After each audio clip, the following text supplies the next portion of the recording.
All righty. So we are starting genetics. So here's our handy dandy sperm and our handy dandy egg. In our sperm, do you guys remember how many chromosomes? 64. Oh, you little mutants. No, no, no. 46. Still mutant. Half that. 23. 23. Oh, come on. Isn't there like some genetic thing that's called 23andMe or something? I just remember that right now. There's 23 chromosomes in the sperm.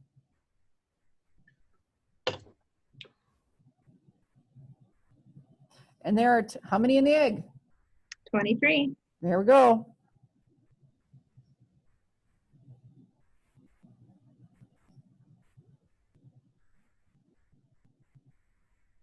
So when they get together and form the baby, how many chromosomes have we got now? 46. 46. There you go.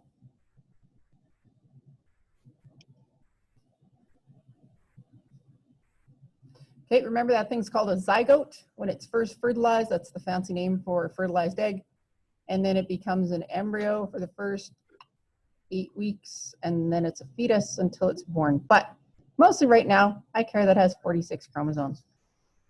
And each one of those chromosomes, I don't have a picture here. I'll have to find one for you later, is arranged by length. So chromosome number 1 is big, and they come in pairs.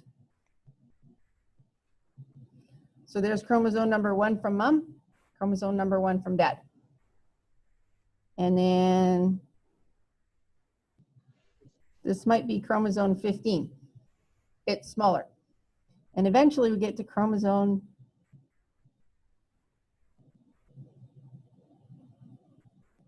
22, and they're smaller yet. So chromosomes are basically, they were numbered when scientists first were able to study it. They needed microscopes first, and then they were able to take pictures of them. And it used to be they would literally cut out the pictures and pair them up. So mom, dad, dad, mom. There's our chromosomes. So it's always going to be mixed in variation. On our chromosomes are sections. And this is a gene. And that might be the gene for eye color. And this might be the gene for hair color. And this might be the one for lactose tolerance.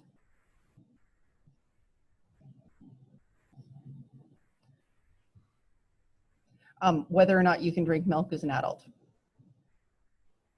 And if you're lactose intolerant, you know it. Yeah, my brother found that out the hard way. We are all mammals, all humans, and basically all mammals are able to digest milk as babies. But as we get older, some people lose that gene or lose that ability, and some people retain it. Okay, so today we're talking about genes. They are a chunk of a chromosome that codes for a specific protein.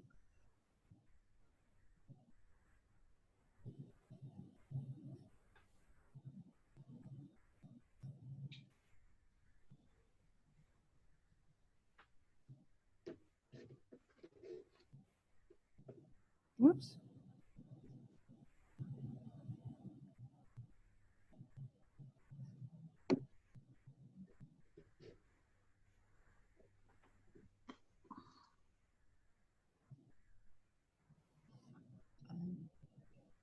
Just like in trig, it's a whole chapter in grade 12. This genetic stuff is also an entire chapter, and there's only 4 chapters in Biology 30.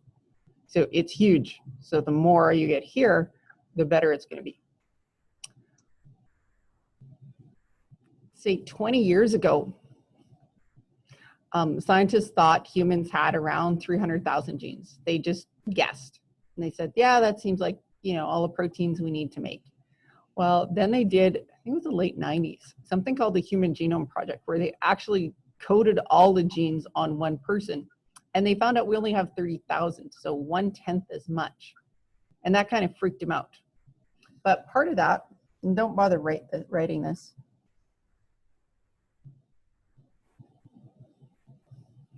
Okay, what is that word? Minute. Or is there Minute. another way to pronounce it? Minute. Minute. So it's minute, time, or minute, tiny. And that's kind of the way I think of the proteins. So they thought there was going to be 300,000, but some of them are basically the same chunk of protein, but it's just bent different. And it's kind of like taking a word and pronouncing it different. All right, so we know what a gene is. Genes come in two forms usually. They come in dominant forms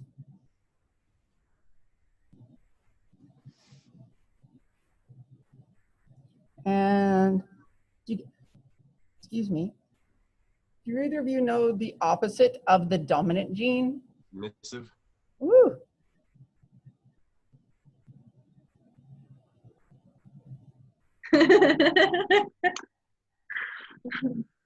All right. So the dominant gene is the one that can mask the other one, can mask or hide the recessive one.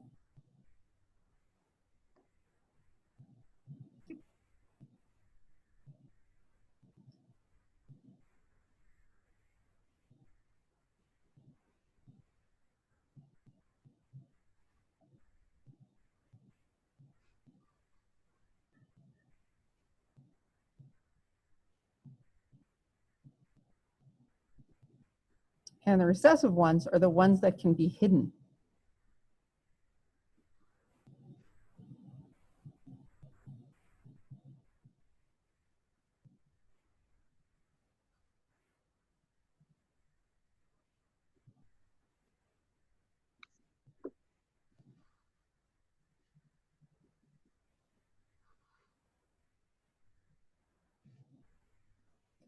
So be careful. Don't equate dominance and recessive with how many there are. There are dominant genes, such as the one for polydactyly, which is a very fancy word for meaning extra toes. If you've ever seen a cat with extra toes, they look like they have like little mittens. That's a dominant trait, but it's not that common. At least I think it is. It's not that common. And don't talk about strength of genes either. So let me give you an example. So a dominant gene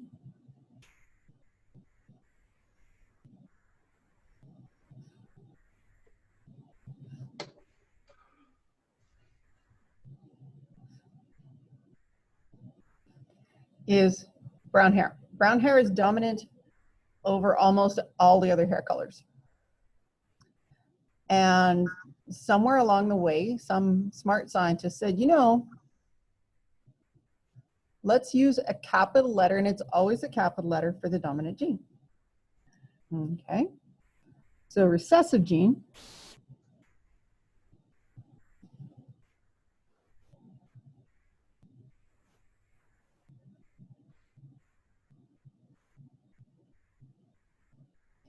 is blonde hair. I could have chosen red, but blonde works good. It works in the example I'm going to talk about. So if the dominant gene gets the capital letter, what do you think the recessive gene should get? Well, lowercase. Yes. A key here, and remember this for tomorrow, is even if I had done red hair here, it would still be a lowercase b. And I should clarify, we are kind of oversimplifying stuff to start with. Genes are wicked and they do crazy stuff. But for what we're doing, we're going to start out simple. So I have brown hair. And my husband, I'm recording this, I'm gonna say, when he had hair, it was blonde. You were blonde? No, my husband was. Oh, I I was thought kind of you like said with a tiny, blonde. bald. And we had our delightful little kiddo, and he has brown hair. Now you'd think if jeans were like paint colors and you took brown paint and you put some yellow paint in it, you'd kind of get like a lighter color or something. Nope, his hair is as dark as mine. And that's where these traits come in. So I, and pretty much my parents and my grandparents, everybody that I can think of in our family has got dark hair. So I'm pretty sure that's me. We always have two genes for a trait. I got one from mom and one from dad. Although when I used to get mad at my dad, I'd say I got one from mom and one from the postman. He heard me say that, so I guess I'm forgiven. My husband, on the other hand, has blonde hair. 2 little B's for him.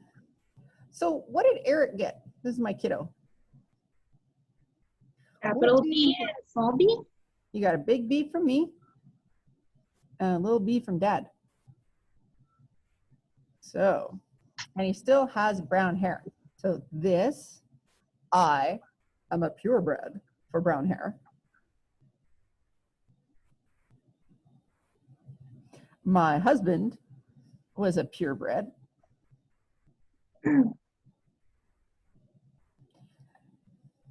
So what does that make my kid? Is he a purebred? No. Ah, he's No. Red? We could call him a mutt, but Nick. I don't think he'd appreciate it.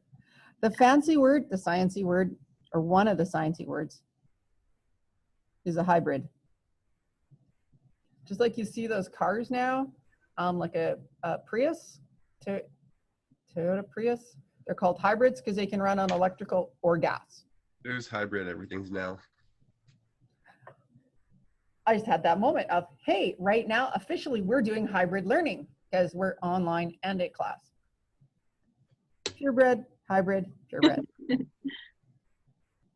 Now, if he meets a beautiful blonde-haired girl, so now we're going to take Eric, and he finds a blonde girlfriend.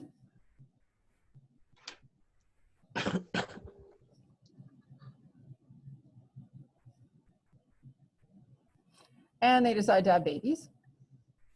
What color hair might the babies have? Blonde. I might have a blonde grandbaby.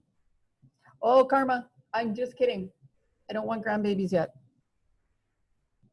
He can't always pay his rent. He doesn't need to be having grandbabies yet. That is what I tell him. So, there's a couple of ways we could sit here and go, well, this can go with this one, and this can go with this one, and then this can go. But there's something called a Punnett square. Am I making the tic-tac-toe? You are making the tic-tac-toe. Okay. And these are Eric's genes up here. And these are the hypothetical girlfriend down there.